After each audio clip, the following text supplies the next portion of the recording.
누구든지 나를 따라오려거든 자기를 부인하고 자기 십자가를 지고 나를 따를 것이니라. 마가복음 8장 34절 말씀. 아멘. 우리 같이 한번 암송해 볼까요? 시작. 누구든지 나를 따라오려거든 자기를 부인하고 자기 십자가를 지고 나를 따를 것이니라. 마가복음 8장 34절 말씀. 아멘. 자, 어제 본문에 보시면은 10절 말씀에 예수님이 홀로 계실 때에 함께한 자들, 대표적으로 이 12제자들과 또 예수님의 부활을 처음 목격했던 여자들을 위시하는 또 다른 제자들을 이야기하는 거죠. 그렇게 하나님의 나라의 복음의 비밀이 감추어지지 않고 이렇게 깨닫도록 예정된 자들, 하나님의 택하심을 받은 자들을 예수님이 따로 모으세요. 그래서 공적인 장소에서 큰 무리를 향하여 하신 말씀과 좀 사적인 장소에서 예수님을 충성되게 따르는 자들에게 하신 말씀이 이렇게 차이가 납니다. 그 어제 본문의 공적인 장소에서 이 씨 뿌리는 자의 비유에 대해서 예수님이 친히 오늘 이렇게 예정받은 하나님의 택정하심을 받은 자들에게는 하나하나씩 다 풀어주시는 은혜를 베풀어 주십니다. 여러분, 이것은 오늘날 우리에게도 마찬가지입니다. 회개하라, 천국에 가까이 왔다 라는 말씀은 지금도 이 80억 인구한테 하나님께서 여러 목회자들과 선교사님들과 또 하나님의 백성들을 통하여서 이 세상의 모든 자들에게 선포되고 있어요. 그러나 회개하는 것은 어떤 의미이고 하나님 나라의 비밀은 무엇인지는 오늘날 이 시대에도 하나님의 택정하심을 받은 자들에게만 성령께서 그들에게 깨닫게 해주신다라는 겁니다. 그래서 여러분이 오늘 교회에서 신앙생활 하실 때에 내가 하나님의 예정과 택정을 받은 자들인가 라는 것을 우리 스스로 한번 검증해 볼 수 있다면 그저 그냥 일반적인 하나님의 말씀만 듣고 끝나는가, 성령께서 오늘 이 하루도 나에게 특별한 은총과 은혜를 베풀어 주셔서 그냥 일반적인 그 은총에 의한 깨닫고 또 듣고 끝나는 것이 아니라 성령께서 내 마음 가운데 우리의 생각을 주장하시고 나의 삶을 주장해 주셔서 우리로 하여금 깨닫게 하시고 회개할 것은 회개하게 하시고 결단할 것은 결단하게 하셔서 우리의 삶을 친히 주장하시고 인도하시고 우리를 위해 친히 간구하시는 그런 은혜까지 우리에게 베풀어 주시는 줄 믿으시기를 예수님의 이름으로 축복합니다. 자기의 삶 가운데 그런 영적인 무브먼트가 일어나고 있는지를 자기 스스로 한번 돌아본다면, 엊그저께 엄정아 씨가 누가 교회 나가자고 한 사람도 없는데 자꾸 내가 십자가를 보고 싶고 영접 기도라는 것을 같이 하고 싶고 내 인생이 하나님의 것임이 인정이 아니 될 수가 없고, 이거는 하나님이 예정하셨다라는 강력한 증거 아닙니까? 그러한 영적인 무브먼트가 나의 삶 가운데도 일어나고 있는지를 검증해 보란 말이에요.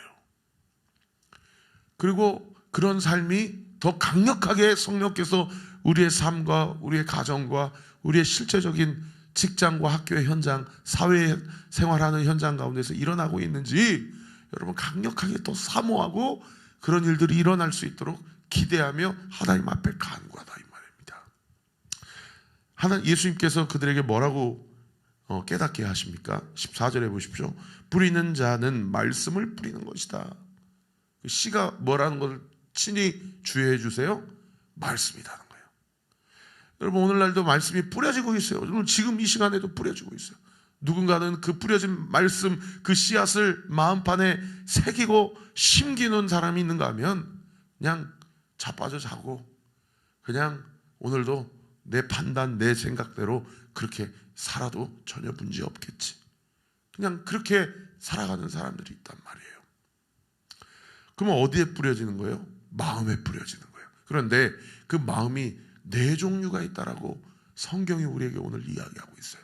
첫 번째가 뭐냐? 15절에 길가에 뿌려졌다는 것은 이런 사람들을 가리킴이니 곧 말씀을 들었을 때에 사탄 동그라미. 어제 본문에 새가 와서 그 씨를 가져가 버렸다. 그 새가 사탄이다. 그 옆에 여러분 질문하기 묵상하기 써보세요.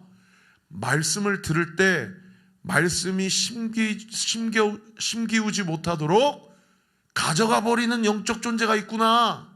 이거 깨달아야 된다는 거죠. 네. 즉시 와서 그 다음 구절, 그들에게 뿌려진 말씀을 빼앗는 것이다. 첫 번째 경우가 어떤 경우예요? 말씀을 빼앗는 경우가 있다는 거예요. 말씀을 빼앗는 경우. 듣기는 들어도 깨닫지 못하고 보기는 보아도 깨닫지 못하는 경우가 이런 경우예요.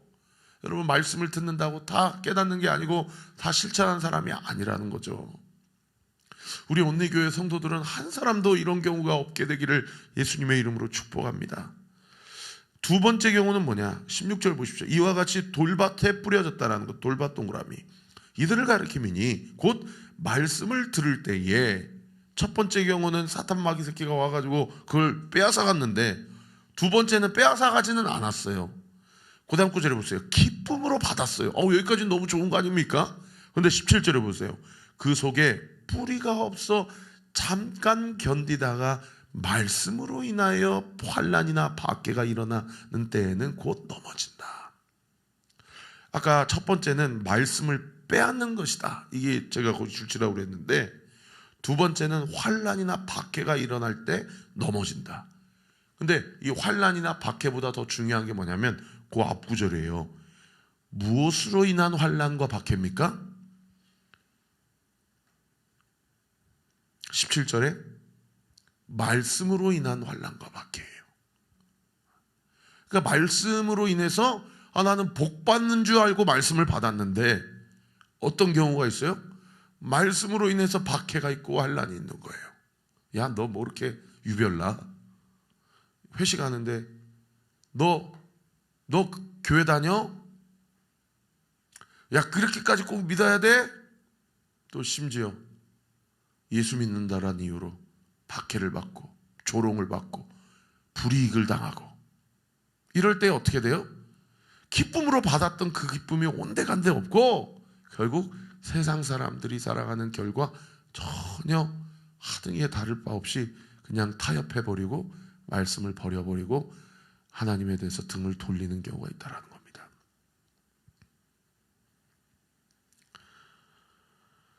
그 다음에 이제 세 번째는 뭐냐? 18절에 보면 가시떨기 동그라미. 이들은 말씀을 듣기는 하되, 19절, 염려 동그라미, 유혹 동그라미, 욕심 동그라미. 이 염려와 유혹과 욕심이 말씀을 어떻게 한다고요? 그 다음 구절에 줄치세요. 말씀을 막는다는 거예요. 세상의 염려, 재물의 유혹, 기타 욕심이 들어와서 말씀을 막아요. 그 씨앗이 뿌리를 내리지 못하고 줄기가 자라나지 못하라고 막는 겁니다. 그러니까 결과가 어떻게 돼요? 말씀의 열매를 맺지 못하게 되는 거죠. 그 옆에 질문하기 묵상하기 한번 써보세요. 나는 요즘 어떤 염려와 유혹과 욕심으로 인하여 말씀이 막아지는 상황 가운데 있는가?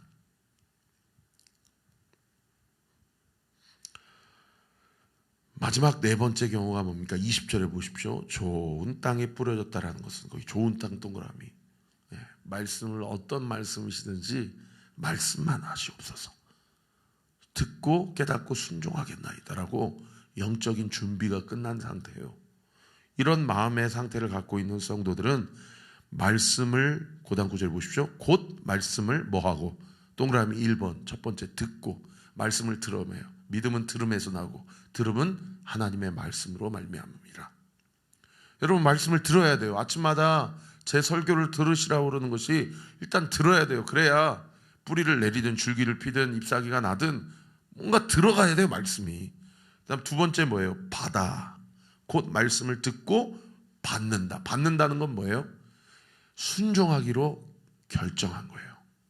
그러니까 두 가지가 필요한데, 말씀을 들어야 되고 두 번째는 들은 대로 실천하는 겁니다.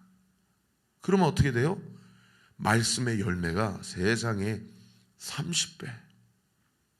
네? 여러분, 한 달에 월급 얼마세요? 거기에 30배 곱하기 한번 해보세요. 어떤 사람은 60배, 또 어떤 사람은 100배. 한 달에 100만 원 벌면 말씀 앞에 철저히 순종하면, 제가 이렇게 숫자로 표현하는 걸 용서하십시오. 이게 느낌이 달라요. 1억을 번 거예요. 1억을. 이 엄청난 말씀의 파급력이 나의 삶 가운데 내 가정과 교회와 내가 일하는 그 현장에 놀라운 영적 열매가 주렁주렁 열매 맺는 거죠. 여러분, 성경이 9가지 성령의 열매를 이야기하지 않습니까? 사랑과 희락과 화평과 오래 참음과 자비와 양선과 충성과 온유와 절제. 여러분, 이 놀라운 성령의 열매가 100배 열매 맺게 되는 거예요. 그래서 그 시냇가에 심겨진 그 나무에 열매가 맺고 시절을 쫓아 과실을 맺고 그 잎사귀가 마르지 아니함 같으니 주변에 있는 사람들이 다 그 나무에 와가지고 평안을 누리고 안정감을 누리고 노래를 부르고 창조주 하나님을 예배하고 하나님의 은총과 은혜를 노래하고 하나님이 말씀하신 것처럼 하나님을 더욱 뜨겁게 사랑하게 되고 그리고 이웃을 사랑하게 되는 거죠. 그 다음에 이제 두 번째 비유를 등경 위에 있는 등불 비유를 말씀하시는데 21절에 보시면 또 그들에게 이르시되, 이것도 그들도 누구예요? 큰 무리가 아닙니다. 12제자들과 예수님을 끝까지 따르는 다른 또 제자들을 이야기하는 거예요. 그들에게 뭐라고 얘기하시는 거 아니? 사람이 등불을 가져오는 것은 말 아래에서, 이 말은 그릇을 얘기합니다. 이 뒷박을 얘기해요. 뒷박을 얘기해요. 누가 등불을 켜놓고 그 위에다가 그릇을 덮어버리겠어요? 그럼 뭐하러 등불을 켜요? 의미가 없잖아요. 그 다음 구절에 평상 아래 두려함이냐, 다른 번역 성경에 침대 밑에 두려함이냐. 그래서 여기 등불은 무엇을 얘기해요? 씨 뿌리는 자의 비유의 씨를 얘기해요. 씨도 말씀이고 등불도 말씀이에요. 여러분, 말씀이 심겨지면 30배, 60배, 100배의 열매를 맺지만, 여러분, 말씀이 이 불의 이 성질을 갖고 있어요. 불의 성질은, 등불의 성질은 무엇입니까? 어둠을 몰아내죠. 할렐루야. 그리고 다 드러내게 하고 밝게 하고 우리의 실존적인 영적 현실과 상태를 나타내게 하고, 그리고 우리로 어디가 길이고 어디가 주님께로 가는 방향성인지를 우리로 인도하게 하는 그 힘이, 그 영적인 주권이 이 말씀 가운데 있는 거예요. 그러니까 말씀을 읽는다는 것은, 그런데 말씀을 읽었는데 그 등불 위에 그냥 그릇을 덮어버리거나 침대 밑으로 넣어버리면 무슨 얘기예요? 말씀을 들었는데 듣기만 하고 깨닫지 못하고 하나님 앞에 실천하지 못한 상태를 이야기하는 거죠. 그 다음 구절 22절에 보십시오. 드러내려 하지 않고는 숨긴 것이 없다. 다른 번역 성경에 감추인 것은 반드시 드러나게 돼 있다. 또 그 다음 구절, 나타내려 하지 않고는 감추인 것이 없다. 비밀은 반드시 드러나기 마련이다. 여러분, 삶의 모든 문제, 제가 지난주도 우리 새가족분들에게 복음을 전했는데, 왜 이 세상은 창조되었을까? 이 세상은 어디서부터 와서 어디로 가고 있는가? 나라는 존재는 어떤 의미가 있는가? 나라는 존재는 어디에서 태어나서 어디로 가며 나는 왜 존재하는가? 이런 모든 실존적인 질문, 누구도 답변해 줄 수 없고, 초등학교, 중학교, 고등학교, 대학교 선생님들, 교수님들 누구도 명쾌하게 이야기해 줄 수 없는 모든 실존적인 질문들에 대해서 그 해답이 하나님의 말씀에 다 써 있어요. 그러니까 지난주도 새가족들에게 여러 가지 질문, 복음을 전하는데 살면서 이런 질문 해보지 않으셨습니까? 제가 청년 사역할 때 청년들한테 이런 질문 너무 많이 받았습니다. 쭉 제가 얘기해 드리니까 새가족들이 끄덕끄덕, 아 그러네요.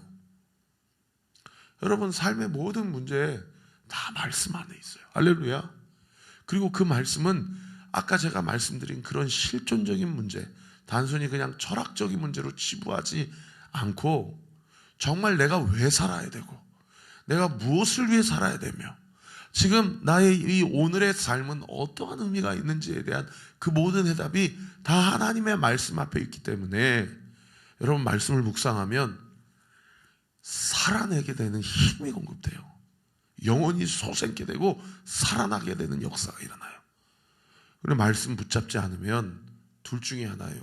자기의 야망과 비전을 향해 살든지 아니면 죽지 못해서 살든지. 그러니까 어떻게 돼요? 자꾸 말씀이 없이 교회만 다니는 성도들 안에도 어떤 생각이 있어요? 죽고 싶다, 살기 싫다. 여러분, 그거 다 생명의 말씀을 붙잡지 않게 돼서 나타나는 현상이에요.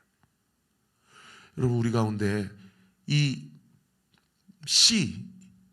모든 실존적인 질문에 대한 해답인 이 말씀의 씨앗, 그리고 드러내게 하시고 나타내게 하시고 인도해 주시고 최종 종착점 데스티네이션까지 우리의 삶을 온전히 인도하시는 이 말씀의 힘을 우리 사랑하는 온리교회 성도들이 날마다 하나님의 은혜 가운데 붙잡고 공급받고 우리의 영이 살아나고 우리의 영혼이 솟게 되어지는 역사가 일어나기를 우리 구주 예수 그리스도의 이름으로 축원합니다. 그래서 이 두 가지 비유를 하시고 23절에 보십시오. 들을 귀 있는 자는 들으라. 오늘 큐티의 제목이에요.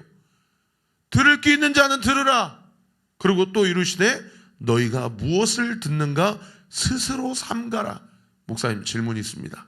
스스로 삼가라는 말씀은 무슨 뜻입니까? 듣고 깨닫고 실천하라는 얘기예요. 너희가 무엇을 듣든지 그냥 듣고 깨닫고 끝내지 말고 실천하라는 거예요. 여러분, 세 가지입니다. 어떤 사람은 듣기만 해요. 어떤 사람은 듣고 깨닫는 데까지는 가요. 그러나 실천까지는 못 가요. 어떤 사람은 듣고 깨닫고 실천합니다. 그 사람에게는 여러분, 제가 약속할게요. 그 삶 가운데 놀라운 영적인 열매, 놀라운 하나님의 사랑과 은총의 열매가 주렁주렁 열매 맺는 줄 믿으시기 바랍니다. 사람 눈치 보고 사지 마세요. 누구한테 잘 보이려고 하지 마세요. 그거 다 쓸데없더라고요. 저도 큰 교회에서 어떻게든 인정받으려고. 여러분, 하나님께 인정받으면 그 인생은 하나님이 책임지십니다. 24절 중반절, 너희의 헤아리는 그 헤아림으로. 이 헤아린다는 건 깨닫는다는 거거든요. 깨닫고 실천한다는 거예요.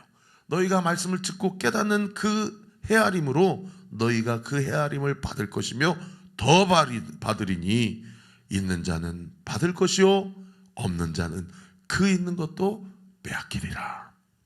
듣고 깨닫고 실천하는 자는 여러분,